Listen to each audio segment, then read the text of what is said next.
మన న్యూస్ ఛానల్స్లో crime report, crime వాచ్లు వస్తాయి కదా, అవి భయపట్టే విధంగా ఉంటాయి. వాటిని మనం ఇప్పుడు కొంచెం కామెడీగా ట్రై చేద్దాం.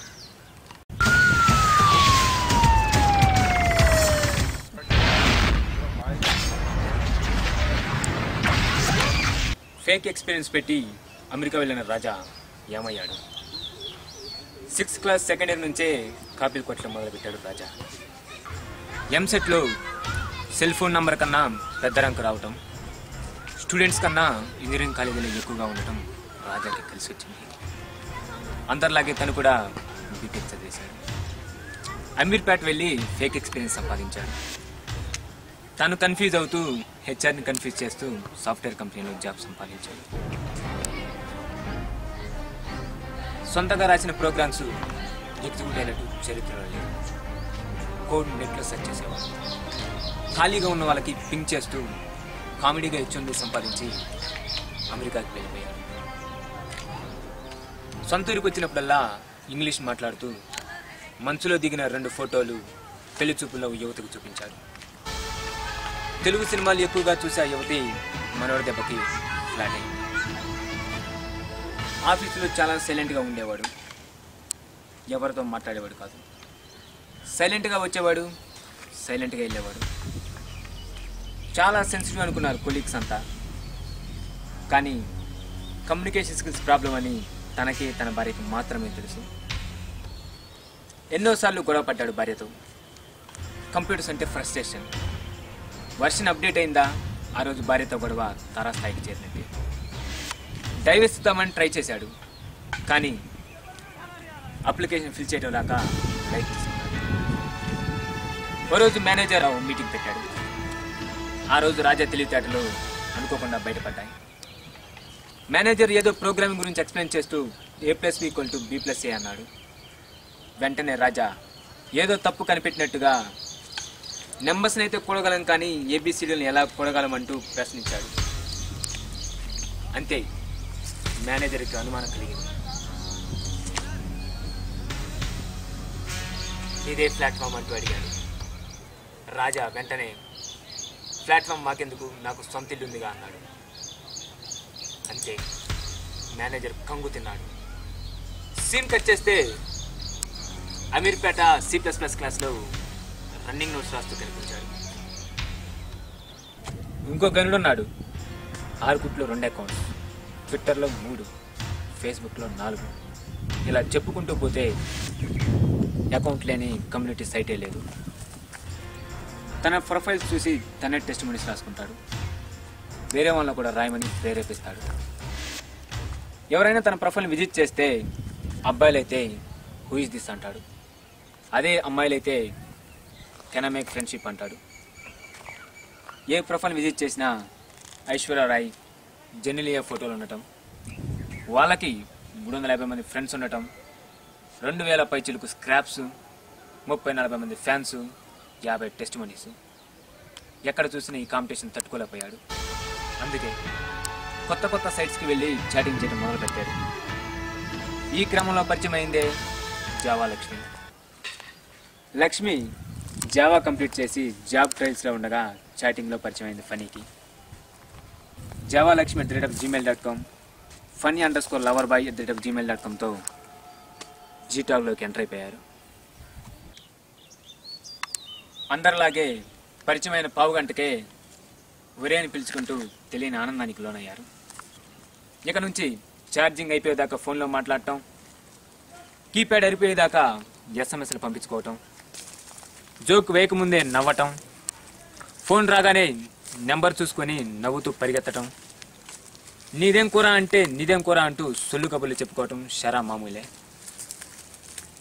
లక్ష్మిని కలవాల్సిన రోజు రానే వచ్చింది. ఫనీ ఆతృతగా ఫేస్కి ఫేషియల్ చేయించాడు. లక్ష్మిని కలవాలన్న హడావుడిలో ఒకవైపే స్ప్రే కొట్టుకున్నాడు. బేకరీలో సిట్టింగ్, ఎదురుగా 5.5 వెడల్పు, చేతిలో పాప్కార్న్ ప్యాకెట్. తను ఊహించుకున్న రూపం వేరు, ఎదురుగా ఉన్న ఆకారం వేరు. ఫనీ కూల్ డ్రింక్ తాగి ఎగ్ పఫ్ తిని మూతి కూడా తుడుచుకోకుండా వచ్చిన బస్సులోనే వెనక్కి వెళ్ళారు. తను కూడా కూల్ డ్రింక్ స్టైల్గా అందరిలాగే చివరిలో కొంచెం మిగిల్చి హై హీల్స్ ఎక్కి బ్యాలెన్స్ చేసుకుంటూ ఇంటికి వెళ్ళిపోయింది. ఫనీ దారిలో లెక్కలు వేసుకుంటూ కన్నీళ్లు పెట్టసాగాడు. ప్రస్తుతం టైం మేనేజ్మెంట్ బుక్స్ చదువుతూ కాలాన్ని వృధా చేస్తున్నాడు. పప్పు సాంబారు రెండు ఎదురుగానే ఉంటాయి, కానీ ఏది పప్పు ఏది సాంబారు మోహన్కి అస్సలు తెలియదు. భార్య పెట్టే కూరలు తినలేక గృహహింసకు బలవుతున్న ఓ అబలుడు గురించి బ్రేక్ తర్వాత చూద్దాం. Don't go away.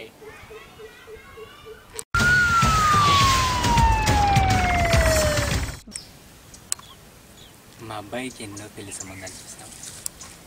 ఒక్క పెళ్లి సంబంధం కూడా వర్కౌట్ అవ్వలేదు. మేము చాలా బాధపడ్డాము, ఎందుకు అబ్బాయి విషయంలో ఇలా జరుగుతుంది అని. నేను మా ఆయన ఎంతగానో బాధపడ్డాము. అబ్బాయి కూడా తనలో తను చాలా బాధపడ్డాడు. ఇలా ఉండగా పక్కింటి పంకజం పరిచయం అయింది. మీరెందుకు కేపీజీ లక్కిష్టం ధరించకూడదు అని నాకు సలహా ఇచ్చింది. మొదట నేను అయిష్టంగానే ఒప్పుకున్నాను. తర్వాతే నాకు కేపీజీ లక్కిష్టం మహిమ గురించి తెలిసింది. ఇప్పుడు మా అబ్బాయి 3 పెళ్ళిళ్ళు చేసుకున్నాడు. 4వ పెళ్ళి అప్పుడమ్మా అంటూ కేపీజీ లక్కిష్టం వైపు చూస్తున్నాడు. Thank you KPG లక్కిష్టం.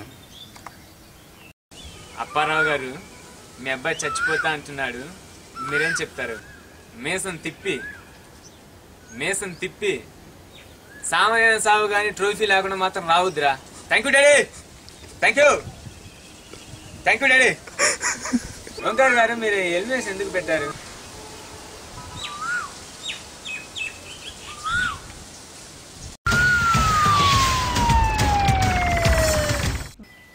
Welcome after the break.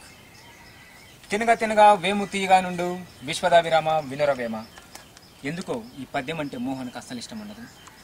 తన భార్య ఉండే వంటలు అలా ఉంటాయి. మరి ఉదయాన్నే 9 గంటలకు అలారం పెట్టుకొని లేచి చేతి కిందన ఆకుల అలములు తీసుకొని టిఫిన్ చేసేది. దాని పేరు ఉప్మా. మనసంతా ఒకటే ఆలోచన, ఈరోజు నైట్ సీరియల్లో అత్తను పోలీసులు పట్టుకోరా. ఉప్మాలో ఉల్లిపాయలు ఎక్కువగా ఉన్నాయంటే ఆ రోజు అత్త కోడలను తిట్టినట్టు, అన్నీ కరెక్ట్గా ఉన్నాయంటే కోడలు అత్తని తిట్టినట్టు. పప్పు సాంబార్ రెండు ఎదురుగానే ఉంటాయి, కానీ ఏది పప్పు ఏది సాంబారు చెప్పే విజ్ఞత మోహన్ ఏనాడు కోల్పోయాడు. ఒక్కోసారి వంట చేసిన తర్వాత పేర్లు పెట్టిన రోజులు చాలానే ఉన్నాయి. కొన్నిసార్లు అది ఏ కూరగా మారుతుందో ఆమెతో సహా ఎవరూ చెప్పగలిగేవారు కాదు. స్టార్టింగ్ పులుసుగానే స్టార్ట్ అవుతుంది, కానీ చివరి దశలో ఎప్పుడుగా మారుతుంది. ఏ వంటో తెలియదు అన్నప్పుడు టీవీ ఛానల్కు కాల్ చేసి ఆ వంట ప్రోగ్రాం వీడియో తీసి వాళ్ళు శారీని గిఫ్ట్గా ఇచ్చిన రోజులు చాలానే ఉన్నాయి. మోహన్ది లవ్ మ్యారేజ్ కావటం వల్ల పుట్టింట్లో చెప్పుకోలేక, భార్య పెట్టే టార్చర్ని భరించలేక ఎన్నోసార్లు సూసైడ్ చేసుకుందాం అనుకున్నాడు. కానీ సెల్ ఫోన్లో వీడియో గేమ్స్ ఆడుతున్న వాళ్ళ అబ్బాయి భవిష్యత్తు గుర్తొచ్చి ఆగిపోయాడు. ఓసారి ఆవేశం కట్టలు తెలుసుకుంది. ఈరోజు చేసిన కూర పేరు చెప్పాల్సిందేనంటూ ధైర్యాన్నంతా కూర తీసుకొని నందిని నిలదీశాడు. కానీ నందిని దాని పేరు మొగల రేకుల తిరగమాత అని చెప్పేసరికి ఆవేశం కట్టలు తెలుసుకుంది. దాన్ని కూడా టీవీ సీరియల్తో ముడిపెట్టేసరికి మోహన్కి పట్టరాని కోపం వచ్చింది. అంతే, అత్తా కూడా సీరియల్ని మధ్యలోనే ఆపేసి టీవీని భుజాన పెట్టుకొని కేబుల్ వైర్ని ఒళ్ళంతా చుట్టుకొని జిప్పు వేసుకోలేదని తెలిసినా సరే లెక్క చేయకుండా నడుచుకుంటూ వెళ్ళి పాత సామాన్ వాడికి టీవీని అమ్మేశాడు. వచ్చిన డబ్బులతో వంట పుస్తకాలు తెచ్చి నందిని చేతిలో పెట్టాడు. ఆ విధంగా నందిని టీవీ సీరియల్కి శాశ్వతంగా దూరమైంది. ఈ గతం గుర్తొచ్చినప్పుడల్లా మోహన్ చిన్నపిల్లలా ఎక్కి వేడుస్తున్నాడు. మీరు ప్రశాంతంగా మేలుకోవాలంటే మీ చుట్టూ జరిగే అన్యాయాల క్రమాలు మాకు తెలియజేయండి. TV9 Somajiguda, Hyderabad. Harshavardhan signing of.